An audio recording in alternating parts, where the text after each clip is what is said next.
안녕하십니까. 시간이 없는 관계로 바로 시작을 좀 해보겠습니다. 저는 오늘 이거 붙잡고 해야 되나요? 띄워도 될까요? 제가 원래 가만히 서서 이야기하는 스타일이 아니다 보니까 어, 원래 저는 지금 여러분들이랑 너무 시간이 짧아가지고요. 원래 준비했던 자료는 한 60분은 나오는데 이거를 그냥 후다닥 원래 제가 말이 되게 느린 사람인데요.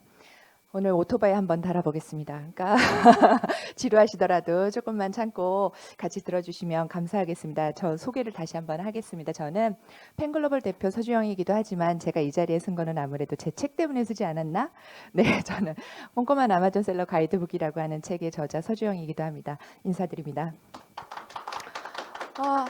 제가 오늘 여러분들이랑 어메야 이게 제 게 아니다 보니 네, 이런 실수를 하는군요. 원래 코로나 시대에 이제 CBT라고 하는 크로스보더 이커머스를 통해서 우리 K 브랜드를 어떻게 해외에 진출을 시킬 것인가에 대한 이야기를 좀 하려고 했는데요. 먼저 그거에 앞서서 크로스보더 이커머스가 뭔지 간단한 이해, 그리고 왜 그런데 그 많은 곳에 그 많은 온라인 플랫폼 중에서 아마존을 해야 하는지, 그리고 아마존에 진출하려면 어떤 전략이 필요한지, 그리고 우리가 그렇게 아마존에 들어가기 위해서 정부로부터 받아야 되는 지원들은 또 뭐가 있는지, 저는 좀 저희 뭐 이런 약간 별다른 이야기를 여러분들과 오늘 나누게 되지 않을까 하는 생각이 좀 듭니다. 자, 이렇게 보시면 드라마, 뷰티, K-팝, 그다음에 푸드, 그다음에 K-패션. 세계 어디를 가든 요즘은 우리나라의 여러 가지 컨텐츠나 문화들을 쉽게 만나고 느껴보실 수가 있습니다. 비단 여기 있는 것뿐만 아니라 뭐 메디칼도 있고 댄싱도 있고 또 요즘에 핫한 K-방역도 있고 난리가 났죠. 그런데 그런 것들을 보면은 너무 자랑스럽고 더 알려주고 싶습니다. 그런데 어떻게 알려줘야 될 거냐? 어떻게 이 어깨 으쓱한 것을 더 기분 좋게 만들 수 있을 것인가에 대해서 저는 집중을 해본 곳이 크로스보더 이커머스입니다. 크로스보더 이커머스라고 하는 건 사실 없던 영역이 아니에요. 기존의 수출이라는 영역을 우리는 굉장히 오래전부터 해왔습니다. 우리 수출 강국 아닙니까? 그래서 굉장히 오래전부터 해왔던 이 수출이라는 거와 또 최근에 또 전자상거래 우리 굉장히 많이 하고 있습니다. 이커머스라고 하는 전자상거래. 이 두 개의 비즈니스 영역이 만나다 보니 교집합이 생겼어요. 그 교집합 속에서 태어난 게 크로스보더 이커머스입니다. 즉 우리가 전자상거래를 하려면 온라인 플랫폼이 필요하죠. 그 온라인 플랫폼에서 물건을 올려놓고 판매를 하는 건 맞는데 B2B, C2C, B2B, B2C, C2C, 요즘은 D2C라고까지도 합니다.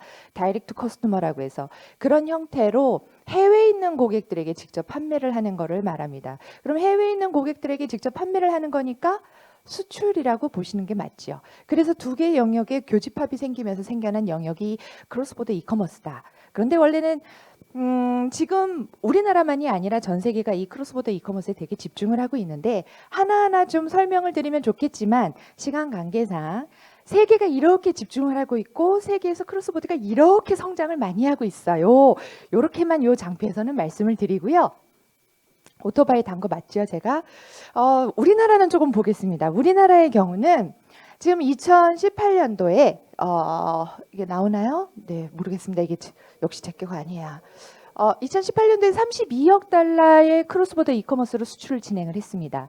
그런데 사실 32억 달러라고 하면 큰 금액은 아니에요. 굉장히 작은 금액인데 그 성장세, 노란색이 가파르게 성장하고 있는 그 성장세를 봐주십사라고 하는 거고요. 그래서 우측의 일반 무역 규모랑 비교를 해보면 8.3%, 16.9% 이렇게 성장하는 데 비해서 3배 이상의 31%. 이게 어떤 게 빨간색을 보여주는 걸까요? 아쉽네요. 27% 이런 성장을 이루면서 훨씬 높은 성장을 이루고 있다라는 거예요. 그래서 궁금해지는 겁니다. 전 세계에서 그러면 어떤 나라가 이렇게 이커머스에 집중을 하고 있을까? 우리나라뿐만이 아니라 세계가 집중하고 있다는데 아마 어느 정도 눈치는 채시지 않았을까 싶지만 전 세계적으로 1, 2위는 안타깝지만 우리나라가 아니라 중국과 미국입니다. 좀 야구르죠. 3위서부터 그 아래는 좀 어느 업체가 어느 기업이 어느 연구기관이 조사를 했느냐에 따라서 좀 엎치락뒤치락 하는데 1위랑 2위는 안 바뀌어요. 중국과 미국이에요. 그리고 제가 가지고 온 이 자료는 2019년 아마존 코리아 서밋에서 페이오니아라고 하는 회사가 발표한 내용 중에 있는 것을 가지고 온 것인데 여기서는 우리가 기분 좋게도 3위였습니다.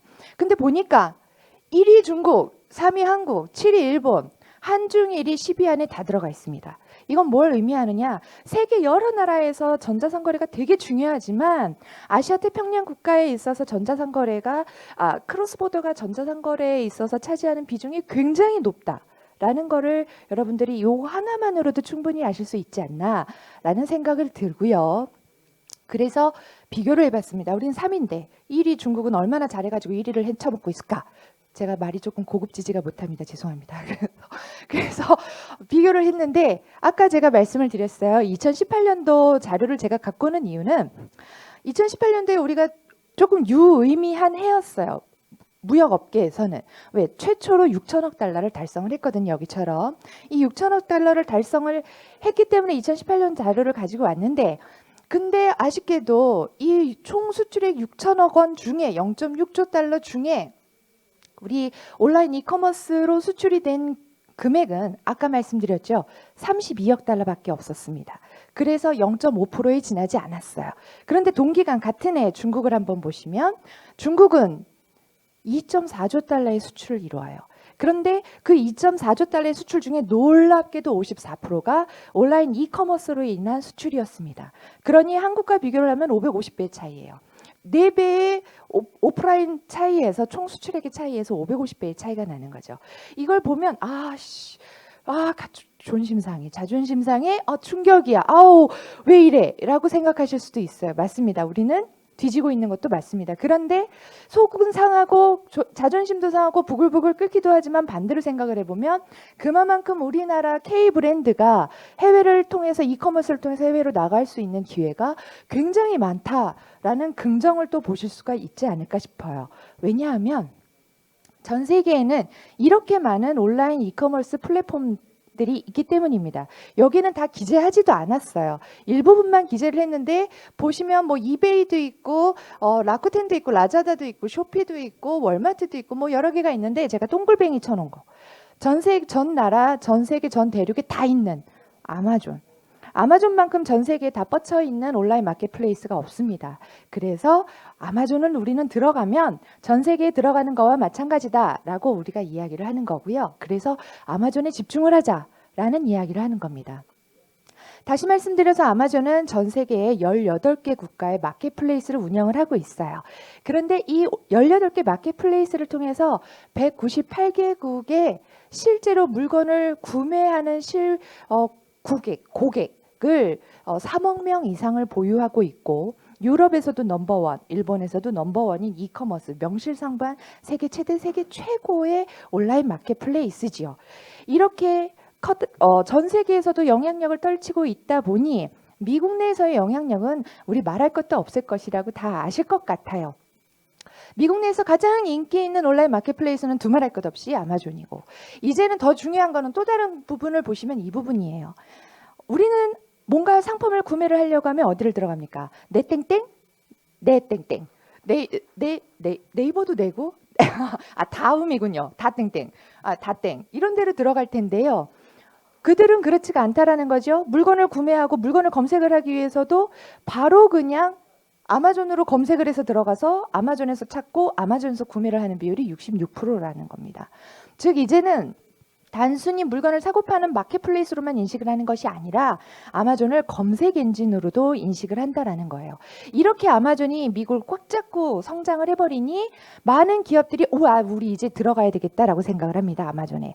원래 아마존은 정말 유명 브랜드들이 잘 판매가 되는 온라인 마켓플레이스였어요.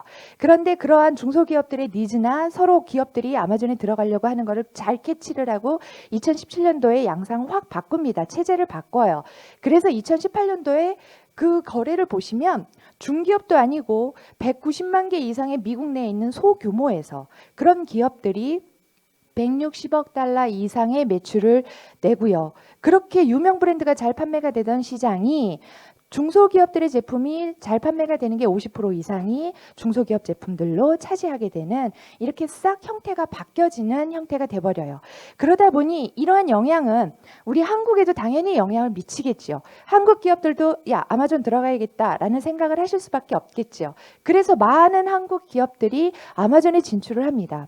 그리고 성공을 했어요. 홈이 난리 났었죠. 뭐 슈피겐서부터 핑크퐁에 이르기까지 정말 많은 업체들이 성공을 했고, 이 성공이 유튜브에 계속 돌아다니고 있고 아마존 코리아가 열심히 홍보를 해주고 있습니다.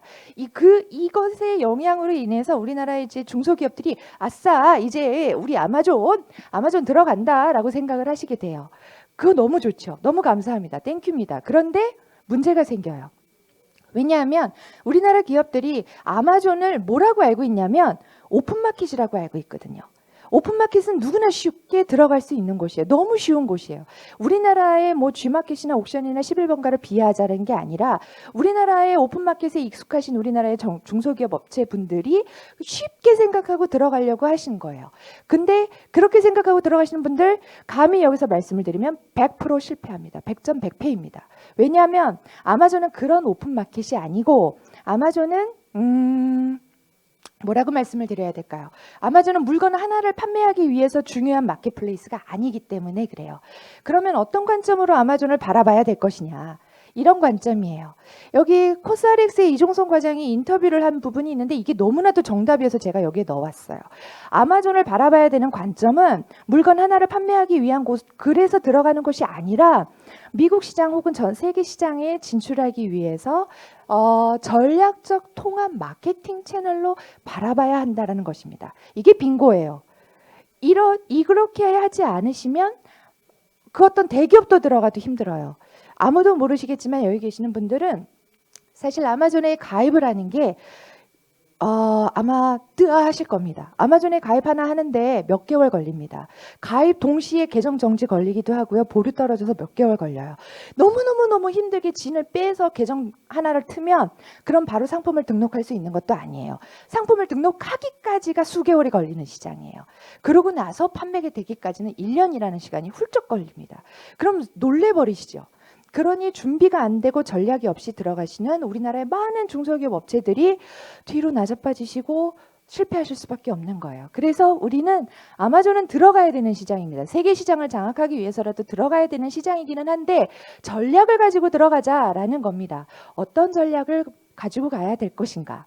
근데 그거를 전략을 들어가려면 아마존 시장을 저희가 알아야 되잖아요. 아마존의 고객들은 어떠한 기준으로 물건을 사느냐. 이걸 보기 위해서 요걸 보시면 아마존의 고객들이 물건 사는 기준인데요. 제일 큰 게 비용입니다. 프라이스입니다. 저가여야 해요. 저가여야 구매를 한다라고 응답을 했고요. 또 배송비가 낮아야지 산다라고 응답을 했습니다. 즉 무료 배송이어야지 산다라는 거지요. 그리고 나서 리뷰가 많아야지 산다라고 했습니다. 리뷰 없으면 아마존에서 물건 안 나가요. 1도 안 나갑니다. 리뷰 굉장히 중요한데 그 리뷰 하나 얻으려면 100개 정도는 물건이 팔아야지 리뷰가 나옵니다. 그 리뷰를 얻기 위한 활동들도 열심히 하셔야 되는 거죠. 그리고 빠른 배송. 그리고 쉬운 반품. 미국 아마존은요, 물건을 하나 구매를 하고 나서요, 물건을 받고 나서 물건을 썼어도 3개월 이내면 100% 환불입니다. 이러한 그 시장을 제대로 이해하지 못하고 들어가시면 문제가 생기실 수 있겠죠. 그래서 전략을 가져가자라고 하는데 제가 여기서 좀 새로운 거는 아니지만 아마존만이 갖고 있는 특성 하나를 좀 가지고 왔습니다. 이 화면 하나를 보세요. 그러면 이거는 마스크팩입니다. 근데 이 마스크팩을 지금 몇 명이 판매를 하고 있느냐? 몇 명이 판매를 하고 있는지 안 보이시기 때문에 제가 표시를 했습니다. 18명이 이 상품을 판매를 하고 있어요. 이상하지요? 우리나라는 18명이 판매를 하면은 18개의 화면이 있어야 됩니다. 그런데 여기는 18명이 판매를 하는데 한 화면에서 판매를 해요.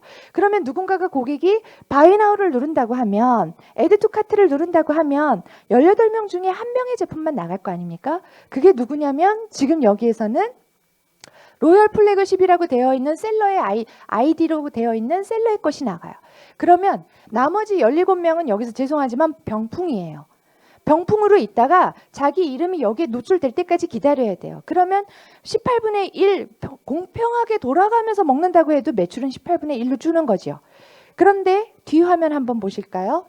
제이드 롤러라는 이 제품은 몇 명이서 판매하고 있는지 눈을 씻고 찾아봐도 없어요. 왜냐하면 이 제품은 오로지 바이메이라고 하는 한 사람만이 판매를 하고 있기 때문입니다. 그럼 이 제품은 매출이 나면 100% 이 바이메이가 가져가지요. 왜 이런 차이가 있느냐예요. 이거는 앞에 있는 제품은 공산품, 유명 브랜드, 그냥 공산품을 너도 나도 할 것 없이 리셀러 이런 사람들이 다 붙어서 판매를 하는 거고, 여기 같은 경우는 내 제품을 만들어 가서 들어간 거예요.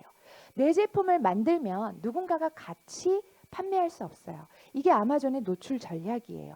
아마존은 카탈로그 노출 전략을 쓰기 때문에 100명이건 1000명이건 10,000명이건 50명이건 10명이건 같은 상품 같은 모델을 판매를 하시면 아까처럼 하나의 상품 하나의 화면에서 팔아야 돼요. 그러면 그 사람들은 고객은 너무 좋죠. 왔다 갔다 들락날락하지 않고 바로 가격 비교하고서 살 수 있으니까. 하지만 셀러는 판매자는 무한 가격 경쟁을 하셔야 돼요. 근데 여기는 그렇지가 않아요. 그러니 우리가 아마존에 들어가야 된다라면 우리 제품을 만들어 가지고 가야 된다라는 거죠. 그래야 누군가가 같이 판매할 수 없으니까. 매출은 고스란히 내 거가 될 거니까. 다음 또 다른 화면을 한번 보시겠습니다. 제가 말이 좀 빠르지만 이해는 되시죠? 그냥 편하게 들으시면 될 것 같습니다. 자, 이 좌측의 화면과 우측의 화면은 상단은 같은데 아랫부분이 많이 달라요. 아랫부분이 요 아래는 저렇게 텍스트로만 되어 있는데 여기는 삐까뻔쩍하게 이미지가 되어 있고요. 이 같은 미즈온이라는 우리나라의 자랑스러운 회사죠. 이 뒤 화면을 보시면 영상도 올라가져 있고 멋지고 심지어는 이건 뭐냐면 아마존 내 샵인샵 개념의 브랜드 스토어를 만든 거예요. 몇십 페이지 홈페이지를 구축을 한 거예요. 와, 대박 아닙니까? 근데 뭐야? 죄송해요. 네. 좌측은 그런 게 하나도 없어요. 영상도 올릴 수 없어요. 그냥 텍스트로만 상품을 설명하고 있어요.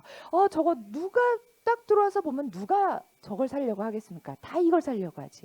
근데 안타깝게도 우리가 맨 처음에 아마존에 진입을 하면 다 저렇게밖에 왼쪽으로밖에 만들 수가 없어요. 그 이유는 아마존의 브랜드 등록이라는 그 제도가 있기 때문에 그럽니다. 아마존의 브랜드 등록이라는 걸 하지 않으면 이러한 혜택들을 이용하실 수가 없어요. 아마존의 브랜드 등록을 하시기만 하시면 아마존은 그러한 셀러들에게 이렇게 많은 일반 셀러들에게는 주지 아니하는 마케팅의 혜택을 줍니다. 그리고 브랜드를 철저하게 보호를 해줍니다. 그러면 이렇게 지금 등록하고 프로그램에 등록하면 되지 뭐가 문제입니까? 라고 하시겠지만 그게 아니에요. 이렇게 쉬우면 아마존이 아니죠. 저는 수업할 때 개인적으로 아마존이라고 말하지 않고요. 악마존이라고 말을 합니다. 근데 너무나도 마력이 있거든요. 자, 이 아마존에 브랜드 등록을 하기 위해서 해야 될 전제 조건이 있어요. 뭐냐면 USPTO라고 하는 미국의 특허청에다가 내 상표권을 먼저 등록을 하고 출원을 하고 그게 완료가 돼야 됩니다. 그런 이후에만 아마존의 브랜드 등록을 할 수 있어요.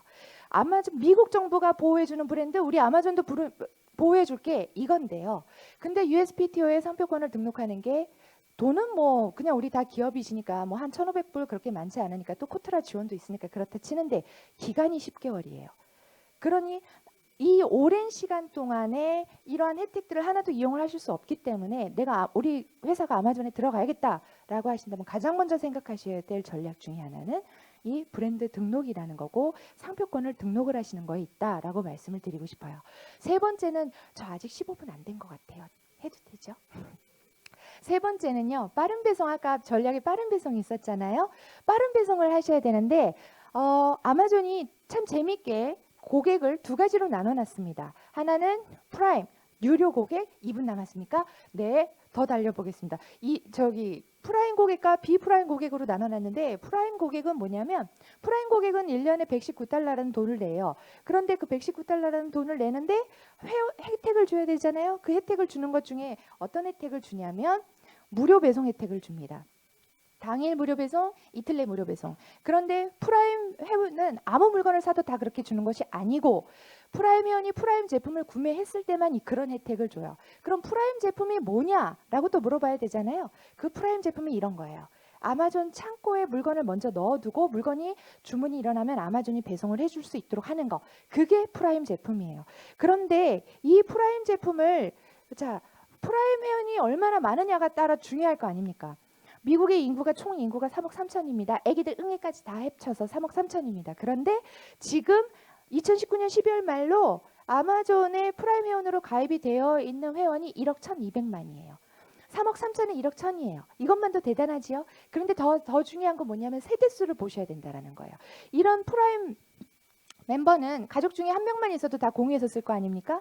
그런데 그 미국의 세대수가 1억 2,600만이에요. 1억 2,600만 중에 1억 1,200만이 프라임 회원이에요. 그러면 90%라는 소리예요. 너도 나도 할 것이 미국에 여행을 가보시면 미국에 가보시면 집집마다 아마존 박스밖에 없는 이유가 여기에 있어요. 그러니 아마존에 진출하겠다라고 하면서 FBA라고 하는 이 제도를 이용하시지 아니하신다면 성공하실 수가 없죠. 그리고 또 다시 자, 아까 제가 말씀드렸어요. 리뷰 없이는 안 된다라고 말씀을 드렸습니다. 그럼 그 리뷰를 모아야 되잖아요. 그러면 많이 팔아야 되잖아요. 그 많이 판매를 하기 위해서 다양한 마케팅 툴이 아마존에는 무궁무진하게 있습니다. 그 툴을 이용을 하셔서 1페이지에 노출을 시켜야지만 리뷰를 얻으실 수가 있어요. 이런 키워드 검색 광고라든가 쿠폰이라든가 이런 것들을 통해서 이 외에도 다양한 마케팅을 이용을 해서 공격적인 마케팅을 하셔야지 리뷰를 얻으실 수 있다. 여기까지가 네 번째 전략이었습니다. 그럼 결국 정리를 좀 해보자면 3A인데요. 아마존에 성공적으로 진입을 하기 위한 전략으로는 3A, Attempt, 그 다음에 Analyze, 그 다음에 Action이라고 말씀을 드리고 싶어요. 열심히 시도하고 열심히 계속 노크하고 두들기고 내 상품을 올리고 그리고 고객을 분석하고 리뷰를 통해서 고객의 성향을 파악하고 그것을 내 상품에다가 다시 녹이고 그리고 끊임없는 마케팅을 계속 함으로 인해서 아마존에 성공하실 수 있지 않을까 하는 생각을 하면서요. 그런 우리들은 단순히 물건 하나를 판매하는 판매자가 아니라고 했습니다. 수출자이고 기업의 해외 시장 진출이어서 해외에 우리 기업을 확장시키는 일을 하는 일입니다. 그런 우리들에게 정부가 지원을 해주셨으면 하는 바람이 있어요. 그 바람이 뭐냐? 크로스보더 이커머스를 하는 사람들은 제가 개인적으로 생각하기에는 비즈니스의 꽃입니다.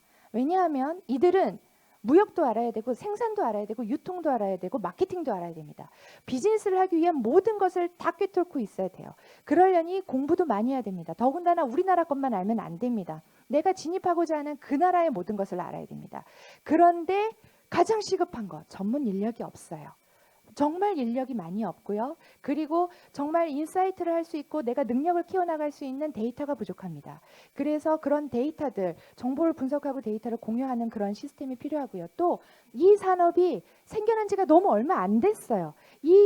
몇 년 안 되다 보니까 그레이 영역이 되게 많아요. 이쪽으로 하면 뭐 코에 걸면 코걸이, 귀에 걸면 귀걸이인 게 너무 많아서 그런 그레이 영역들을 화이트 영역으로 끌어들일 수 있도록 법과 제도가 빨리 정비가 돼서 사람들은 나도 모르게 불법을 행하는 불법자가 되고 있거든요. 그러한 사람들이 우리 선량한 비즈니스맨들이 불법자가 되지 않도록 지원을 해주시면 너무나도 감사하겠다. 이렇게 말씀을 드리면서 저 마지막까지 다 왔습니다. 대단하지요? 그런데요, 제가 아마존 코리아의 그 협력사 교육과 컨설팅 부분의 공식 협력사이기도 하고요. 또 제가 교육이나 컨설팅을 전문으로 하고 있는데 지금 너무 짧은 시간 동안에 하려니까 아마 이해도도 좀 떨어지셨을 수도 있고요. 그렇습니다. 그래서 여기 있는 혹시 정보나 이런 것들 여기 연락처를 한번 기재를 해두셨다가 필요하시면 저한테 연락을 주시면 제가 여기 오셨던 분들에 한해서는 되게 잘 설명을 해드리도록 하겠습니다. 이상으로 제 발표를 마치도록 하겠습니다. 감사합니다. 예, 서지영 대표 시간이 어떻게 가는지 모르고 좀 더 듣고 싶은데 안타깝습니다. 예, 너무 감사드리고요. 악마존에서 우리 중소기업들이 생존해서 수출 기업으로 성공적으로 성장할 수 있도록 정말 기원을 하고 우리 신용보증기금하고 KT넷의 역할이 더 앞으로도 많이 좀 필요할 것 같습니다. 그래서 오늘 그 디지털 무역 세션 그 준비해주신 네 분 너무 감사드리고 저희도 뭐 세계적인 평가는 좋게 받고 있지만 여기에 안주하지 않고 무역 업무를 최적화하는데 노력하도록 하겠습니다. 그동안 경청해 주셔서 매우 감사합니다.